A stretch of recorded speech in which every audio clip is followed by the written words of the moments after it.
வணக்கம், எல்லாரும் நல்லா இருக்கீங்க நம்புகிறேன். இப்போ நம்ம வந்து எளிய முறையில் பீஃப் பிரியாணி எப்படி செய்வதுன்னு பார்க்கலாம் வாங்க. இதற்கு வந்து நான் 1/2 கிலோ வந்து பாஸ்மதி ரைஸை எடுத்து வைக்கிறேன். நான் அளந்த கப்லேயே அதே அளவுக்கு 1.5 மடங்கு தண்ணீரை முன்கூட்டியே நான் அளந்து வைக்கிறேன். எதற்காகனா நமக்கு பிரியாணிக்கு ஊற்றும் போது ஈஸியாக இருக்கும் அளவுக்கு, அதனால் எடுத்து நான் முன்கூட்டியே அளந்து வச்சுக்கிறேன்.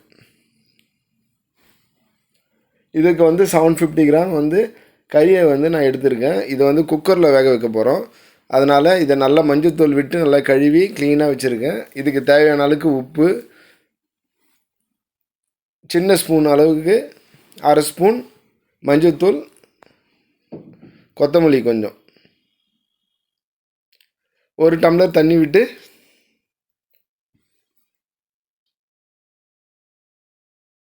இது குக்கரில் வேக வைக்கிறேன். இதுக்கு வந்து நான் 10 விசில் வந்து வேக வைக்கிறேன்.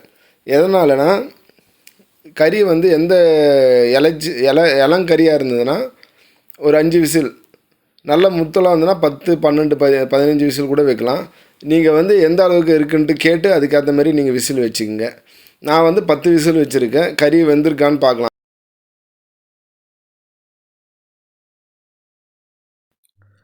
கறி நமக்கு தேவையான அளவுக்கு வெந்திருக்கு.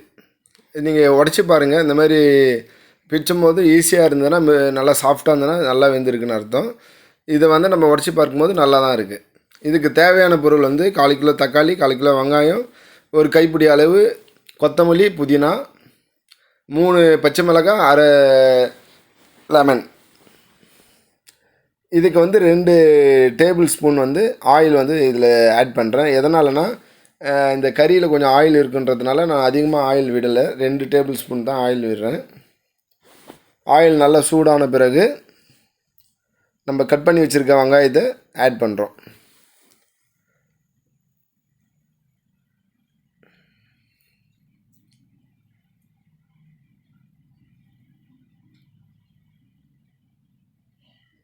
வெங்காயம் ஆட் பண்ணி நல்லா வந்து அது வதக்கிக்குங்க. நல்லா வதங்குற அளவுக்கு பொறுமையாக வதக்கிக்குங்க. நல்லா மூடி போட்டு கூட நம்ம வதக்கி எடுத்துக்கலாம். மூடி போடும்போது கொஞ்சம் சீக்கிரமாக வதங்கிடும். அதனால் நான் மூடி போட்டே வதக்கியிருக்கேன். நீங்களும் அதே மெத்தடில் ட்ரை பண்ணி பாருங்கள்.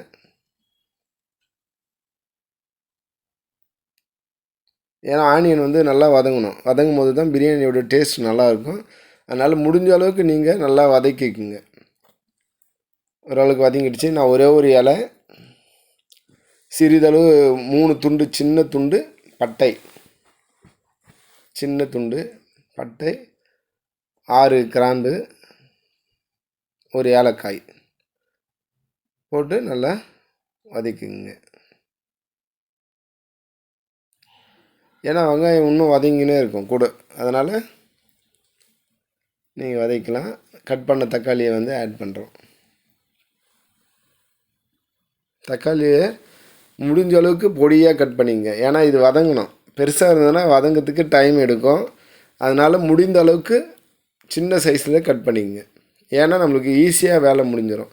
இல்லைன்னா இது வதங்குற டைம் வந்து நம்மளுக்கு அதிகமாக எடுக்கும். அதனால் முடிஞ்ச அளவுக்கு சின்ன சைஸாகவே கட் பண்ணிங்க. நான் வந்து நசுக்கியும் விட்டுறேன். எதனாலனா சீக்கிரமாக வதங்கும். அதனால் நல்லா கொஞ்சம் நசுக்கி விட்டுக்கிறேன்.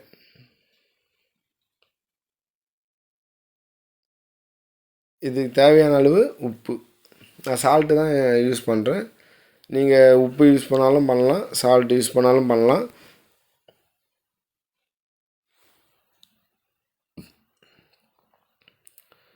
நல்லா உப்பு போட்டு வதக்கும் போது தக்காளி இன்னும் சீக்கிரமாக வதங்கும்.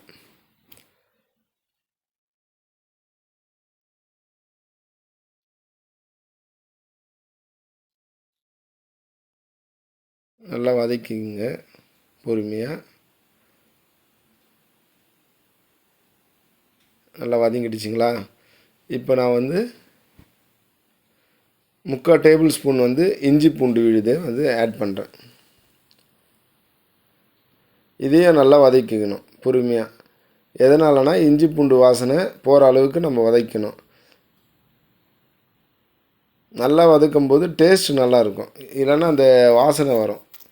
நல்லா வதங்கி ஆயில் வர அளவுக்கு நீங்கள் வதக்கணும். ஆயில் நல்லா வருதுங்களா? 2 சின்ன ஸ்பூன் மிளகாய்த்தூள், தனி மிளகாய்த்தூள், சக்தி மிளகாய்த்தூள் வந்து நான் ஆட் பண்ணுறேன்.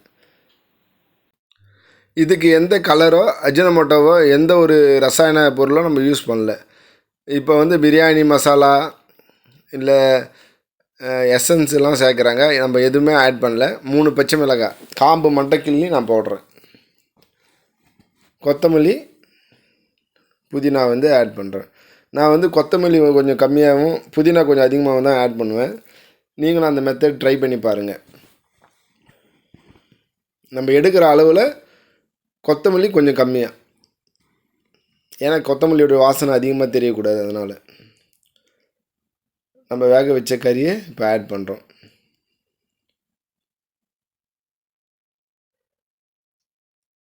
இப்போ வந்து இந்த கறியில் வந்து உப்பு ஆல்ரெடி நம்ம உப்பு போட்டிருக்கோம். உப்பு கரிப்பு கொஞ்சம் கரிப்பு தெரிகிற அளவுக்கு நமக்கு இருக்கணும், ஏன்னா ஏறத்துக்காக கறியோட டேஸ்ட்டில். தண்ணி வந்து ஒரு 1/4 டம்ளர் தண்ணி வந்து ஆட் பண்ணுறேன். இந்த தண்ணி வந்து நம்ம அளந்த தண்ணியே நம்ம ஒரு 1/4 டம்ளர் வந்து நம்ம ஆட் பண்ணுறோம். இது ஒரு 10 மினிட்ஸ் வந்து ஸ்லோ ஃபயரில் விட்டுருங்க.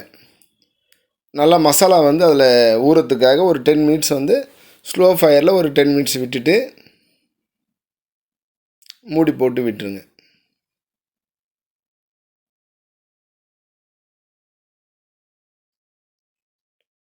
மூடி போட்டு விட்டு தான் அந்த தண்ணியெலாம் ட்ரை ஆகிடும். ட்ரை ஆன பிறகு நீங்கள் அளந்து வச்சுருக்கிற தண்ணியை வந்து ஆட் பண்ணிக்கலாம்.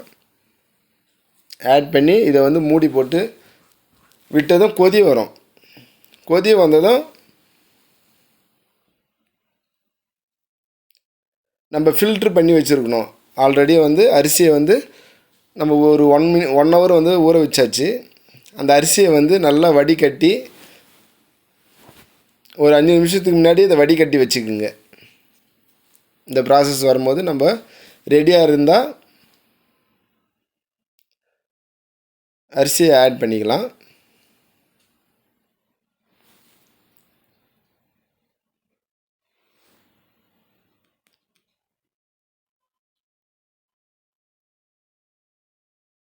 ஆட் பண்ணிவிட்டு மிக்ஸ் பண்ணிக்கோங்க. ஏன்னா கலந்து விடும்போது தான் அரிசி மேலே கீழே எல்லாமே மிக்ஸ் ஆகி வரும். இல்லைனா கறி கீழே போயிடும், அரிசி மேலேயே இருக்கும். அதனால் நல்லா மிக்ஸ் பண்ணிவிட்டு வீட்டு நெய் வந்து நான் ஒரு ஸ்பூன் நெய் வந்து கூட ஆட் பண்ணுறேன்.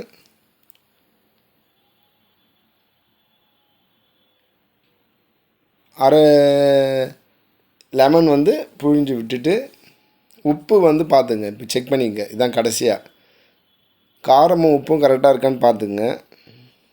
ஒரு ஸ்பூன் தயிர். காரம் உப்பு கரெக்டாக இருந்ததுன்னா ஒரு நூல் வந்து தெரிகிற அளவுக்கு விட்டுருங்க. அப்போ தான் வேகும்போது கரெக்டாக இருக்கும்.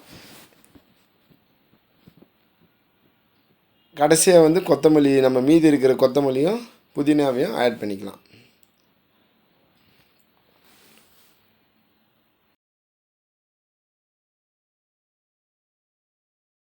இதான் ஒரு விசில் தான் நான் போடுறேன். இதுக்கு ஒரு விசிலில் கரெக்டாக வெந்துடும். ஆல்ரெடி கறி வந்து நம்மளுக்கு குக் ஆகிடுச்சு. அரிசி வேகத்துக்கு ஒரு விசில் போதும். அதனால் நான் ஒரு விசில் வைக்கிறேன்.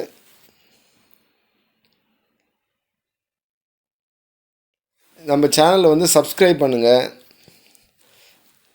நண்பர்களுக்கு ஷேர் பண்ணுங்கள், பெல் பட்டனை கிளிக் பண்ணுங்கள். அப்போ தான் நான் போடுற ஒவ்வொரு வீடியோவும் உங்களுக்கு நோட்டிஃபிகேஷனாக வரும்.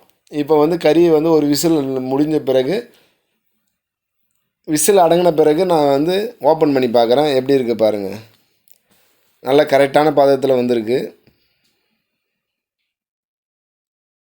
அதை வந்து நம்ம கலந்து விட்டுக்குங்க. எப்படி இருக்குது பாருங்கள். நல்லா உதிரி உதிரியாகவே வந்திருக்கு. நல்ல கறி வந்து மேலேயும் கீழவும் ரைஸ் மாறுற அளவுக்கு மிக்ஸ் பண்ணிக்கோங்க. கலந்து விட்டுட்டு இது வந்து ஈஸியாக வீட்டில் நீங்களும் செய்யலாம். ரொம்ப கஷ்டமாக இல்லை, ஈஸியாக செய்யலாம். நீங்கள் ட்ரை பண்ணி பாருங்கள். இப்போ கடையில் நம்ம சாப்பிட்றத விட இதை நல்லா வீட்லேயே செய்கிறதுனால நல்லா ஆரோக்கியமாக இருக்குது. எந்த ஒரு இதுவும் இல்லை. நம்மளே செய்கிறதுனால ரொம்ப நல்லாயிருக்கும். இவ்வளோ நேரம் இந்த வீடியோ நீங்கள் பார்த்துக்காக தேங்க்யூ, நன்றி. உங்கள் நண்பர்களுக்கும் இந்த வீடியோவை ஷேர் பண்ணுங்கள்.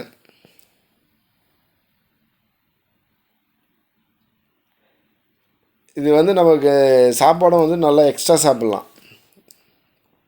ரொம்ப நல்லாயிருக்கும். கறி பாருங்கள், நல்லா சாஃப்டாக வந்திருக்கு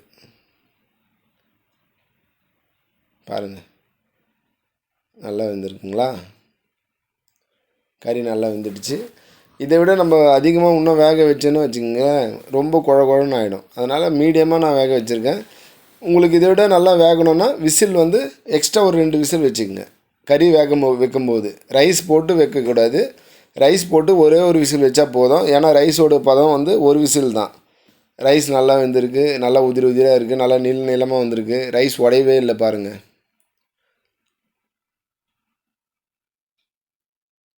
ஈஸியாக செய்யலாம். நீங்களும் இதை ட்ரை பண்ணி பாருங்கள். இவ்வளோ நேரம் இந்த வீடியோவை பார்த்ததுக்காக தேங்க்யூ, நன்றி. இந்த சேனலை சப்ஸ்கிரைப் பண்ணுங்கள்.